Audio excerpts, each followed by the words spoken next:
두 번째 시간입니다. 이 시간에는 지난 시간에 했던 보호관찰이 오늘날까지 이렇게 변화해 오고 발전해 오면서 우리가 어떤 위기라고 하는 이야기하는 까닭이 무엇일까 하는 부분의 이야기입니다.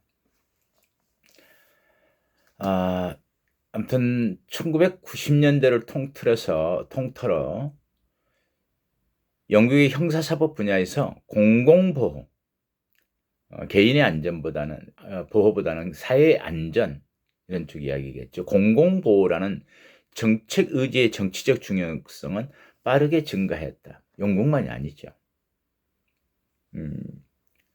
각국에서들 그런 변화를 보였는데 여기서는 영국에 대해서 그 형사사법 분야에서 그 당시에 좀 빠르게 진행되었다. 공공보호에 대한 강조는 사회적으로 큰 반향을 일으킨 일부 흉악한 아동 성폭력 범죄자의 문제가 있었다는 거죠. 흉악한 아동 성폭력 범죄자의 등장으로 격화되었다. 이럴 경우에 이제 국민들의 법 감정이 어떻게 돼요? 용서할 수 없어. 단호한 처벌. 영국에 있어서도 한방의 정책, 그냥 둘 수 없다는 굉장히 이러한 또 강경한 어떤 표현들이 많이 나왔었어요. 이렇게 강경화된 형사 정책과 형사사법 절차에서의 세계에서 범죄자와 함께하는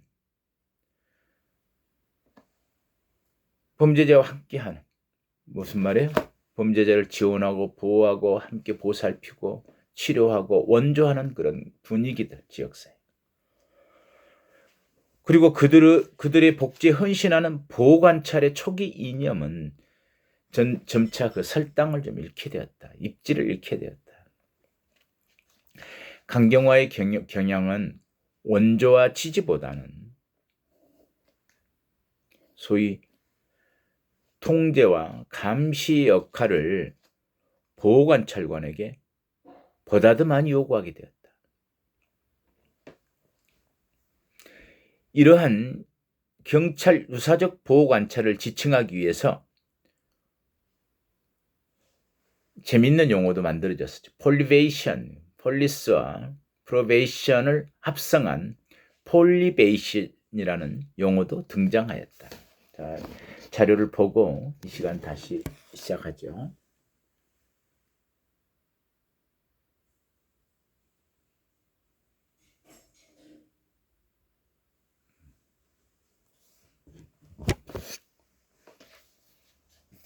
특히 영국에서는 1990년대 초기부터 보호관찰 서비스에 대한 정부의 정책은 보호관찰을 아예 사회복지에서 분리하려는 경향이 강화되기 시작했다. 사회복지적 차원에서 강경한 형사 정책의 두 개를 좀 분리하자. 이에 따라 영국에서는 1990년대 중반 이후 보호관찰관의 채용 정책에 있어서 과거 사회복지 실천의 일반적인 학위에서 보호관찰에 관한 별도의 전문 학위를 요건으로 하는 것으로 변경하기 시작했다. 처음에 어떻게 했다고 그랬어요? 보호관찰, 자원봉사자들, 성교적인 것들, 그다음에 그런 일반적인 어떤 봉사의 성격에서 이제는 보다 전문성을 가진 감시와 통제를 할 수 있는 그런 자격을 갖춘 사람들을 채용하는 것으로 변경되기 시작했다. 이러한 보호관찰 학위의 주요 내용은 인간의 인지, 행동에 대한 이해와 그 변화에 관한 사회복지적 실천의 전문적 지식과 기술을 바탕으로 형사사법적, 범죄의 원인론적 지식을 가미한 것. 왜? 사회 안전을 위해서 감시와 통제가 가능하도록 하기 위해서. 자, 그럼 우리는 여기에 대한 평가를 한번 해볼까요? 영국에서 1980년대 이후 범죄학에서의 억제 이론 독트린이라고 하는 말. 범죄학에서 억제라는 억제, 억지, 유하, 일반 예방, 이런 억제 이론. 억제 이론 독트린의 영향으로 그동안 정설로 받아들여져 왔던 재활 이념이 쇠퇴하기 시작했다. 억제 이론의 말을 많이 쓸 때는 처벌 모델들에 대한 과거의 응보론적인 어떤 생각들이죠. 이러한 변화는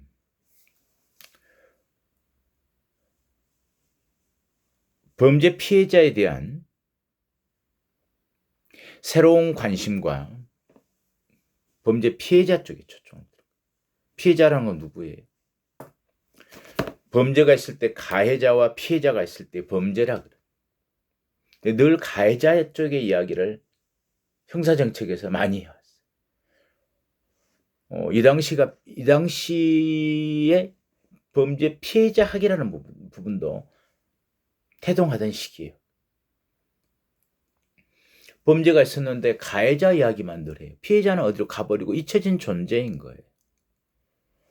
재판 과정에서 피해자가 법정에 나타나지 않죠. 가해자와 피해자를 대신하는 형벌권이 국가로 넘어갔기 때문에 사적 복수의 시대에서 형벌이 공권력으로 넘어오자 범죄자는 가해자는 변호인이 변론을 해주고 피해자는 국가가 소위 우리나라 같은 검찰이 그런 상황에서의 재판도 이루어지기 때문에 범죄가 초기에 가해자를 검거하고 사건을 조사할 당시에는 피해자의 진술 정도 있었는데 그 다음부터는 피해자는 어디로 가버리고 없는 거예요. 또 그 피해에 대한 원망이나 슬픔이나 분노나 아픔이나 그건 어떻게 하죠? 이런 부분에 대한 생각들. 물론 피해자 학이라는 학문 자체는 그것만의 문제는 아니에요. 피해자에게 관심을 갖는다는 부분만 있는 게 아니고 그 범죄가 만들어졌을 때 피해자는 어떤 역할을 했을까라고 하는 부분들에 대한 피해자의 역할도 중요하죠. 범죄 피해자 학문에서는 그래요. 그런데 지금 우리가 여기서 이야기하는 것은 피해자에 대한 관심들, 소위 사회 안전에 대한 관심인 거예요. 피해자라고 하는 건 누가 피해자죠? 가해자와 피해자가 있으면 범죄 당사자로서의 범죄에 이루어진 당사자인 피해자와 그 피해를 함께 입는 가족과 그 범죄로 인한 피해를 받게 되는 위험을 안게 되는 지역사회가 모두 피해자이죠. 그렇죠? 피해자라는 건 당사자만이 국한되는 문제는 아니죠.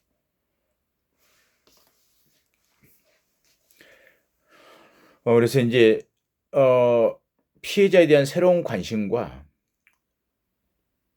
범죄자에 대한 공공대중의 분노와 관련 있는 흉악한 또는 위험한 이 시기에 아동 성폭력 사범에 대한 국민들의 분노 이런 걸 이야기합니다. 그래서 보호관찰은 특히 범죄에 대한 공공대중의 회의적인 비판의 가장 주요한 표적이 되는 최후지향의 형사정책이잖아요. 시작을 보호하고 원조에서 변화시키는 어떤 그 사람의 문제를 치료하고 해결하는 이걸 최후로 트리트먼트. 이게 이제 표적이 되는 거예요. 이유는 효과가 없었어. 너희 때문에 더 위험해졌어. 한 게 뭐야? 세상은 흉흉하고 저런 놈들을 만들어내다니 뭐 이런 어떤 분노들의 표적이 사회복귀 이념에 또 직격탄으로 가는 게 이제 최후 개념으로 움직이는 대표적인 사인의 최후인 보호관찰의 표적이 돼요. 그러나 여전히 자 그럼 이제 생각해 보세요. 그런데 이걸 한번 읽어볼까요? 읽어보고 그러나 여전히 보호관찰 역사 전반에 있어서 이런 지도감독의 중심적인 사상은 어디에 있어요? 중심적인 사상 보호관찰 초기에 보호관찰의 시작들. 보호관찰관이 범죄자에게 조언하고 어드바이스하고 어시스트 해주고 지지하고 그리고 비프렌드리 친구가 되어주는 것. 이래서 그 사람을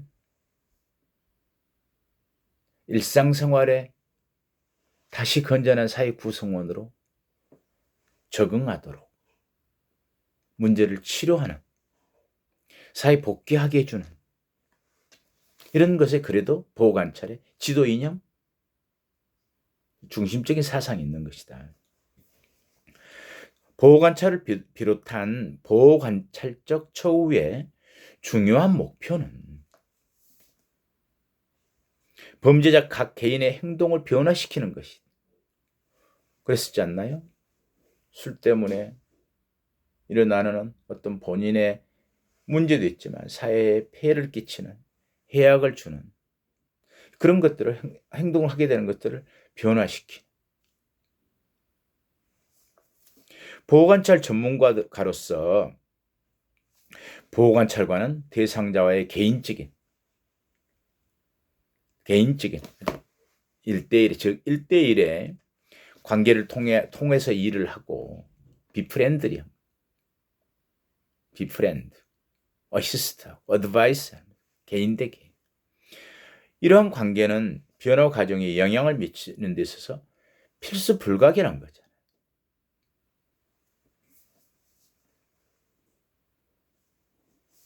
따라서 지도 감독에 있어서 법 집행자의 역할을 강화하는 방향으로 보수 회계적인, 응보론적인, 감시 통제하는 방향으로 일어나는 일련의 변화들에도 불구하고 여전히 보호관찰관들이 범죄인들을 보호관찰 서비스에 참여시키고 건설적으로 변화하도록 돕는 데 중요한 것은 결국 사회복지 이론과 실천에서 나오는 아이디어와 기술들이다. 필요하다면 그 사람이 거주할 곳을 마련해보고 필요하다면 생활비를 벌어서 자립하는 데 도와주고 이러한 어떤 사회복지적인 실천과 그런 어떤 아이디어, 기술들이 보호관찰에 필요한 것이다. 범죄인들이 자신들의 주요한 변화를 일으키는 요인으로 확인되는 것도 바로 이러한 전문적 실천의 어떤 관계들이다. 사실 변화한다는 거 어렵지 않잖아요. 이야기했죠? 재범을 다시 하는 이웃 사람들 또는 더 구체적으로 재복용하는 교도소에 다시 들어오는 사람들 재범률과 재복용률의 차이점을 한번 설명했을 거예요. 재범률은 그냥 범죄를 다시 하는 거고 재복용률은 다시 교도소에 들어오는 비율. 우리나라는 3년 이내에 교도소에 다시 들어오는 걸 재복용률로 통계를 잡습니다. 24.5% 정도. 그런데 대다수의 범죄자들은 재범할 때는 거의 3년 이내에 한다. 더 많은 숫자들은 사실 대부분은 1년 이내에 재범을 하는데 그 8, 90%는 사실은 공공에 의한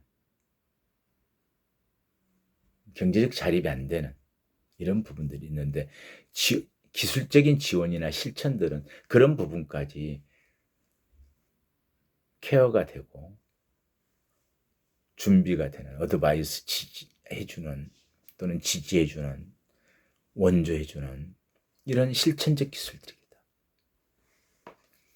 범죄인들이 자신들의 아무튼 이렇게 변화라는 것은 그렇게 자립할 수 있는 여건을 조성하는 것이 굉장히 중요하겠다.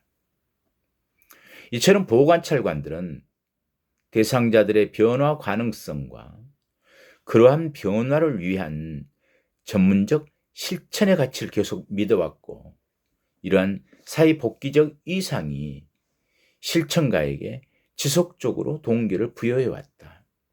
자, 그런데 오늘날이 어땠느냐. 보호처분보다는 보안처분, 개인의 보호보다는 공공의 보호, 사회 안전. 그럼 보호관찰관이 갖는 본래적 기능, 그 목적, 기본 사상은 희석되거나 무시되거나 보호관찰의 존재 가치나 의의는 어떻게 될까? 이게 우리가 말하는 오늘날 보호관찰에 대한 비판이고 위기라고 보호관찰 전문가들이 위기라고 말하는 부분들의 내용이다. 정작 그러한가?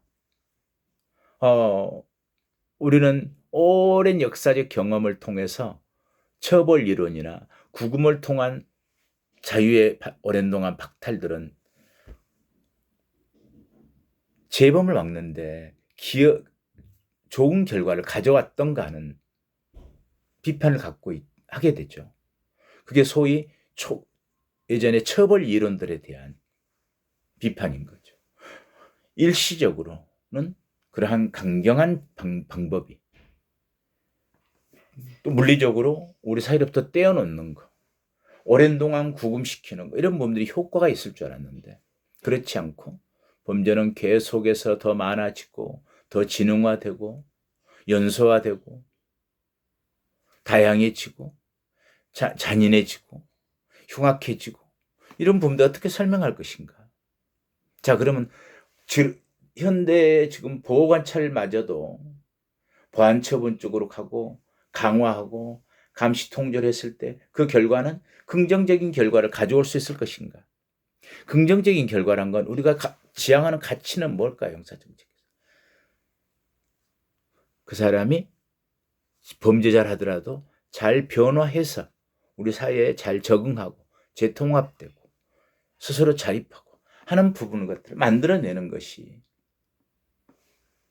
형사정책의 목표고 목적이고 교정의 의미고 교정의 이념이자 보호관찰의 초기의 사상들이다. 이 부분에 대해 오늘날에 가지고 있는 현재 진행 중인 사실은 갈수록 더 강경화 쪽으로 우리도 지금 가고 있는 중이죠. 어떤 면에서 보호관찰부 가석방을 내보내도 성폭력 사범, 강도 살인 등 흉악범들에게 전자 발제를 확대해서 시행해 오고 있다. 심지어는 최근에는 이제는 출소 후에도 형을 다 살았어요. 내 잘못에 대한 책임을 다 졌잖아요. 재형 법정주의에 대해서 다 마쳤잖아요, 형기를. 그럼에도 불구하고 사회 안전을 위해서 전자 감시를 하고 통제를 하고 가택 감시를 하고 또 한편으로는 다음에 이제 전자발찌 이야기할 때 한번 이야기를 할 겁니다만 전자발찌를 많이 채우는 게 잘하는 건가요? 그 사람들이 가족에게 돌아가기가 쉬울까요? 그 사람들이 사회에서 일을 하는데 드러날 수 있는 것들 요건을 만들어주는 게 어쩌면은 다시는 일어나지 못하게 씌우는 족쇄가 된다면 안 되지 않나요? 이런 부분이 이야기입니다. 여기까지 이해를 잘 할 수 있겠죠? 이제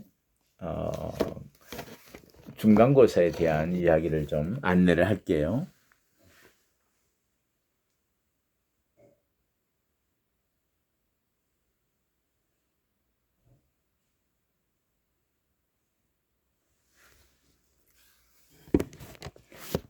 여러분들의 중간평가는 그동안에 공부한 걸 7주간 오늘까지 공부한 걸 정리하는 시간입니다.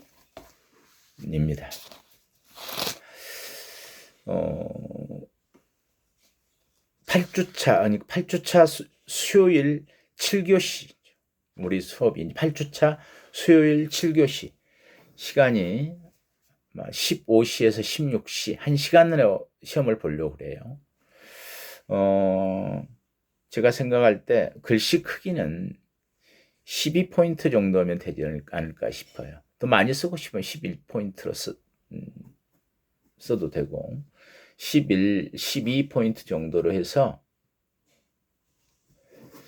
2, 3매로 제한하겠습니다. 많아도 3매, 2매 정도면 좋겠는데 여러분들이 또 정리가 하는데 좀 설명도 필요하다면 3매까지는 좋아요. 그래서 중간고사 때는 2, 3매 11, 2포인트로 날짜가 21일이죠. 4월 21일 수요일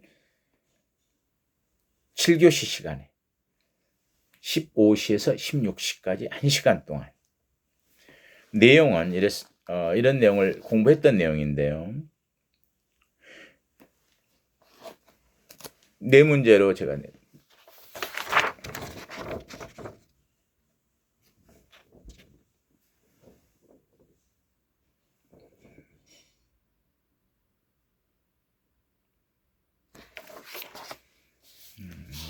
첫 번째, 프로베이션과 패럴에 대한 비교 설명에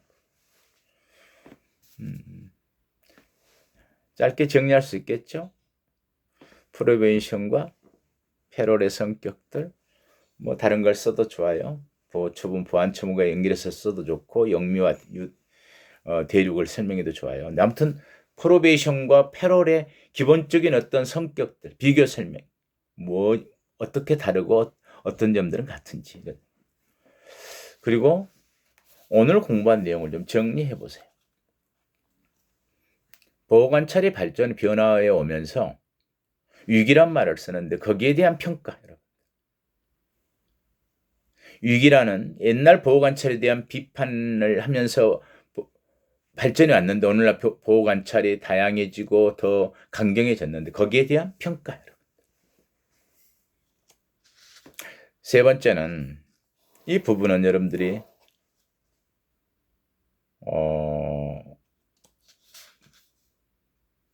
나름대로 해석해서 써도 좋아요. 조도순이라고 하는 여기 이름을 써도 될까요? 고위험성 성범죄자 이렇게 하기는 너무 길어서 학문적으로 하기 때문에 개인 이름이 지금은 드러나도 될 것 같아요. 이 사람은 조두순 출소 후 조두순이 출소했죠. 일명 나영이 사건의 어떤 고위험성 성범죄자죠. 출소를 했는데도 불구하고 보호관찰에 붙여져서 그것도 굉장히 강경한. 답은 여러분들이 찾으세요. 조두순 출소 후 보호관찰에 대해서 논하라. 어떤 성격이고 어떤 입장인지 여러분이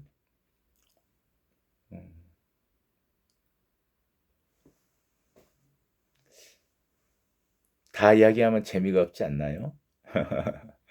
어떤 성격일까? 우리가 보호관찰의 유형들에서도 이야기했고 법적 성격에서도 이야기했고 했는데 또 그 부분과 연계시키면 이걸 잘 설명해 낼 수 있을 것 같아요. 여러분들 입장을 써도 좋아요. 비슷한 내용일 수 있어요. 네 번째는 보호처분과 보완처분에 보호관찰에 있어서 보호처분과 보완처분의 비교 설명. 보호처분은 무엇이고 보완처분은 무엇인지. 그게 보호관찰에서 어떤 성격을 갖는 것이냐.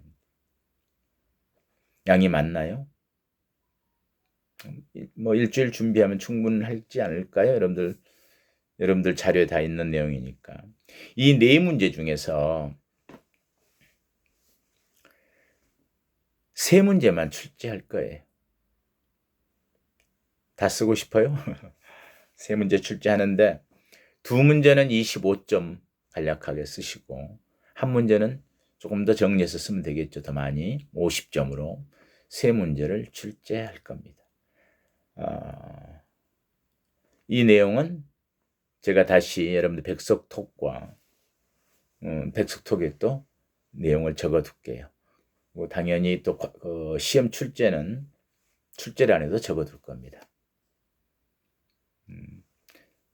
잘 이해가 되셨으리라 생각하고 꼭 필요하다면 더 설명이 필요하다면 근데 이 부분도 잘못하면 개별적으로 좀 정보의 공유가 안 되고 몇몇 사람이 물어봤을 때 대답해 주는 게 좀 그렇지 않는 사람에게 불이익이 갈 수도 있어서 시험 문제에 대해서 구체적으로 질문하는 건 좀 그럴 것 같아요. 대신 꼭 물어봐야 될 게 있으면, 궁금한 게 있으면 전화나 이메일로 연락하세요. 자, 그러면 전반기 1학기 이번 학기 수업에 중간을 지나면서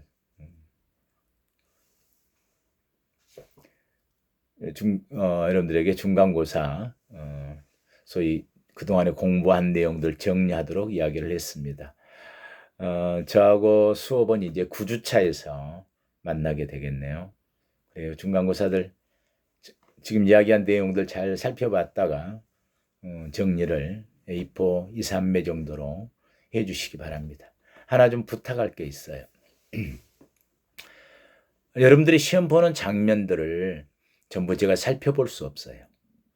그렇게 그런 시스템으로 한 장의 사진을 찍어서 제출하도록 되어 있는데 저를 좀 도와줬으면 좋겠어요. 저는 어떤 방식이었으면 좋겠냐면 여러분들이 2시간 동안 시험 보면서 여러분의 그냥 시험 보는 장면을 좀 한 장 찍어주세요. 그 사진을 저에게 이메일로 보내주세요. 아시겠죠?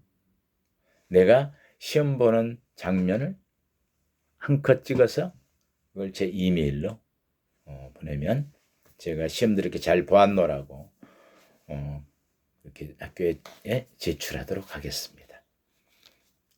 오늘 수고했습니다. 9주차 수업 때 만나기로 해요.